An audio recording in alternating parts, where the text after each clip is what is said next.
கோயம்புத்தூர்ல இருந்து ஒரு 40-45 கிலோமீட்டர் தொலைவில் பொள்ளாச்சிக்கு பக்கத்துல குறிஞ்சேரிங்கிற இடத்துல இருக்கும்.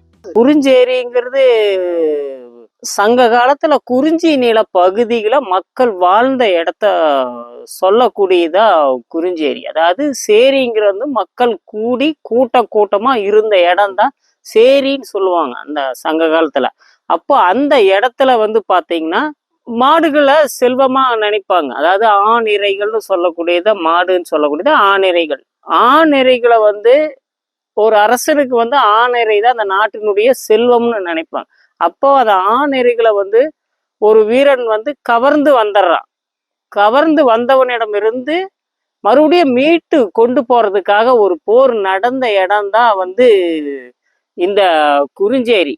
அதை நினைவுபடுத்துவதற்கு அதற்கு உண்டான அடையாளமாக இந்த பகுதியில சிலை இருக்கு.